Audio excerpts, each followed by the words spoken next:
Turn with me to Psalm 143. Psalm 143.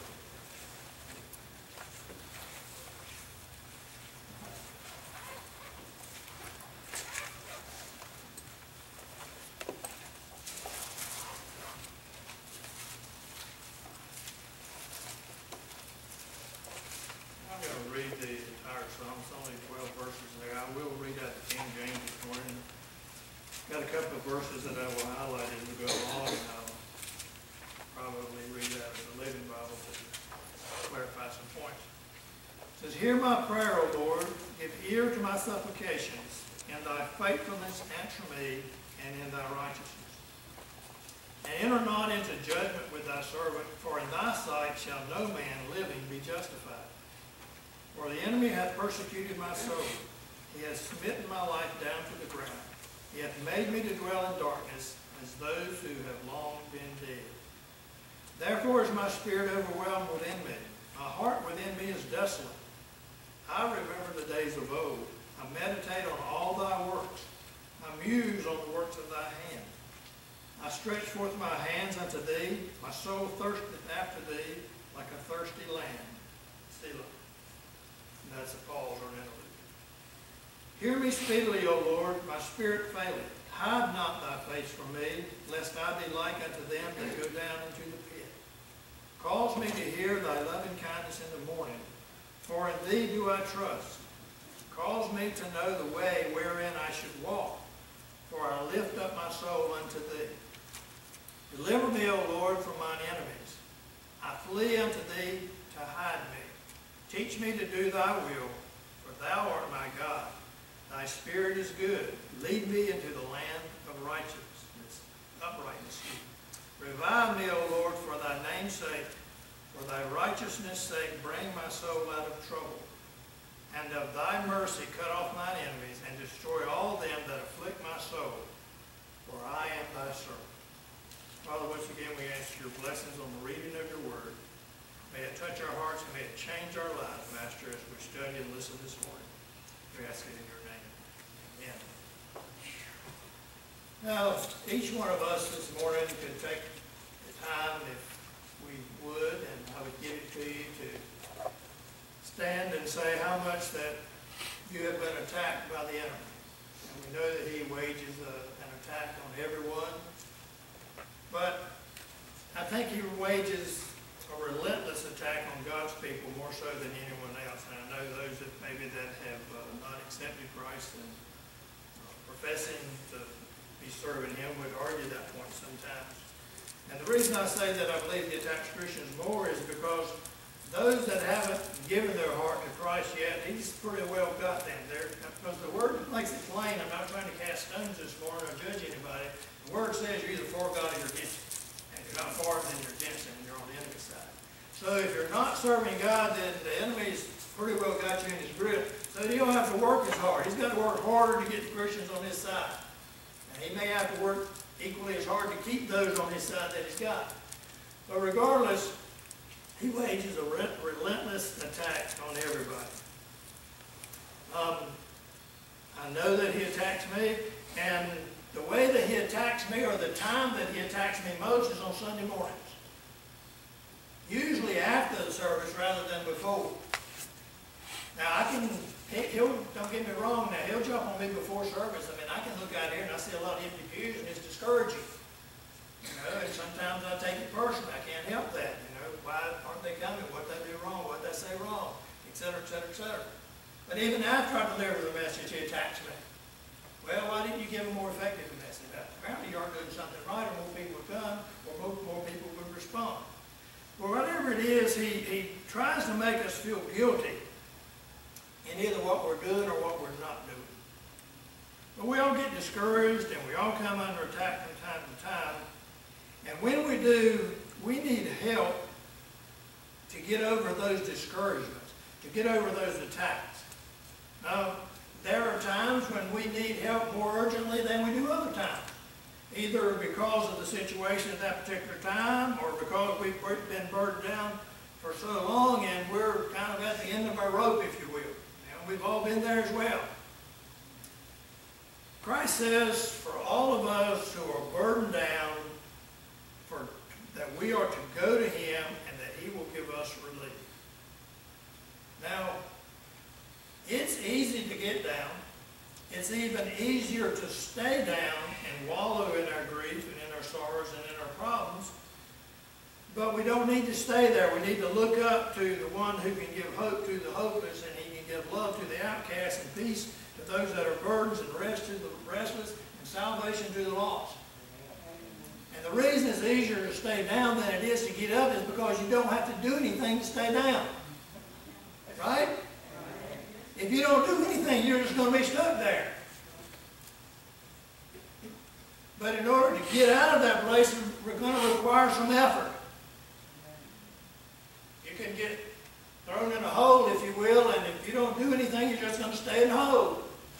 I like the story of the mule the farmer got tired of feeding him and decided he didn't want the mule anymore, so he dug a big old pit, put the mule in it.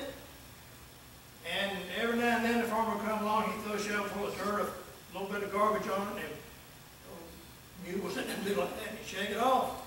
And he kept throwing stuff in, and kept shaking it off, until finally, every time he shake it off, the pit would get a little fuller. He finally walked out of his pit. You know, the world's always throwing stuff on us, and we can either sit there and allow us to be buried in it, or we can shake it off. I think we all know what we want to do, what we need to do. Christ is our burden bearer. And this psalm gives us an excellent example of what I'd say is going from survival to revival. So I would ask you this morning, and you answer that to yourself, are you in survival mode or are you in revival mode? Now, as we'll see in this first part here, David is so burdened down that he's just trying to survive. That's his main goal. I just want to get through this problem. And we can all relate to those times. Now understand, David's being chased by Saul and his army. Saul's jealous. They don't like the attention that David's getting, so he's out to get his enemy, public enemy number one, if you will.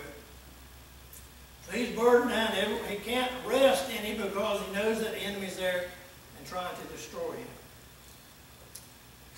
Verse 1 tells us that when we get into those times of needing to call on God for help, we need to do so, and we need to do so pleading for him and depending on his faithfulness and his righteousness. You know, he's promised, the Word tells us that he's promised to always be there for us, and we can stand on that promise, can't we? We can stand on every promise of God. Now, the Living Bible translation of this verse says, "Hear my prayer, O Lord, answer my plea, because you are faithful to your promises." He is faithful to his promises. If he's promised it to us, it will happen. He's always faithful to his promise. We can count on his word. Psalmist tells us in the second verse there that when we do call on him, that we don't have to worry about being judged. Now, that doesn't mean that when we go to prayer that we shouldn't acknowledge our sinfulness. It's kind of, I didn't say anything in Sunday school this morning, if you noticed, anybody that was in there. You were trampling all over my message. I just, instead of getting up and walking out like I normally do, I just sit there and chew. I sat there anyway. But we don't have to worry about being judged. Yes, we acknowledge our sinfulness. We acknowledge that we aren't righteous. The Word tells us our righteousness is like old dirty rag. But we don't have to worry about God judging us when we go to him when we're in a problem, when we have a problem. Instead, he listens, he hears our prayers because he loves us, he cares for his children, not because we deserve it. I don't know about you this morning, but I thank God that he doesn't give me what I deserve. Instead, he's giving me what I don't deserve. He's giving me mercy. The enemy persecutes us at times when we're brought down so low that it's like we're in the darkness, if you read there in verse 3 there. It said, I'm to dwell in darkness to those that have long been dead.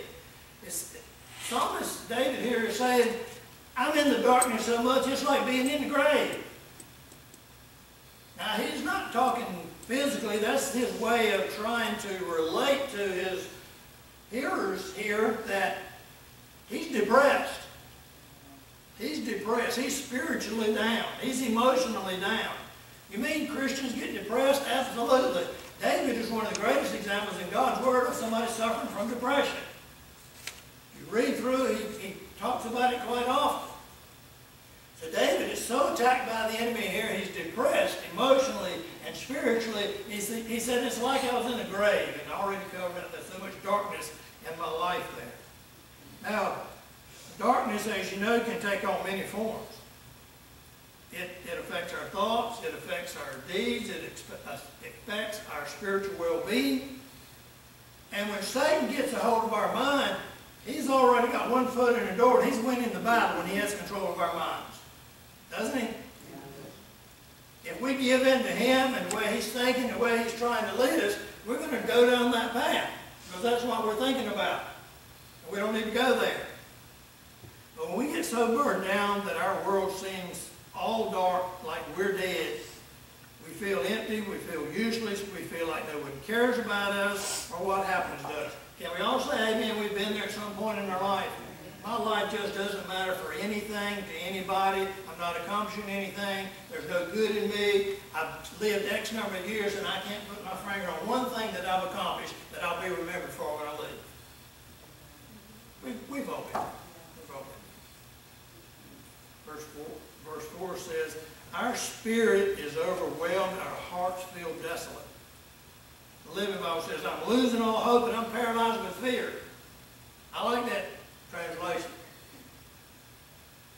There's times when we've lost all hope that there is. Lord, I'm tired of this battle. I'm tired of the constant attacks on me. I give up. Come on and take me.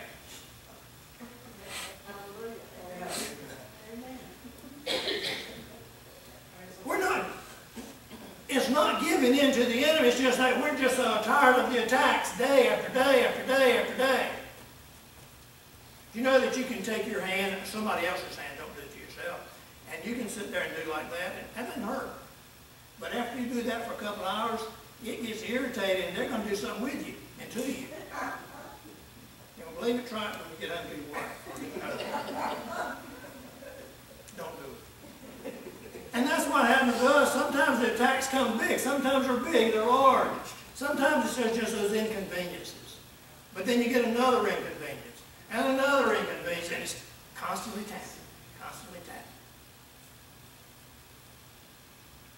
I was losing all hope, he said, and I'm paralyzed with fear. I'm afraid of what tomorrow's going to bring. How many times have we felt like that? How many times has your heart felt so empty, it seems as though there was nothing inside, just an empty, void space? We try to pray and nothing comes out. Nothing comes into our minds and come out of our mouth. We don't know what to say. Lord, I know I need to pray, but I don't even know how or what to say. You got the Holy Spirit take over and pray for you. When all seems lost, whether it be our joy, our victory, our hope, we've got to hold on to the fact that we're still in possession of Jesus Christ. We're still His. He bought us. He purchased us with a high price. I belong to Him. He purchased me back from Satan. We once were His, Satan's. But He's purchased us back. We may lose our joy and we may question the call on our life. But if we remember that we're still under the blood of Jesus, we will survive that attack. We will come out victorious and end up being revived. Some of you didn't believe that. Listen to what the Apostle Paul tells the church of Corinth in his first letter to them in chapter 1. I want to read it from the Living Bible. This letter is from Paul, chosen by the will of God to be an apostle of Jesus Christ. Do you know that God has called you to be whatever it is that He's called you to be in His army? Called by God to be an apostle of Jesus Christ. I am writing to God's church in Corinth, to you who have been called by God to be His own holy people. He made you holy by means of Jesus Christ, just as He did for all the people everywhere who call on the name of our Lord Jesus Christ, their Lord and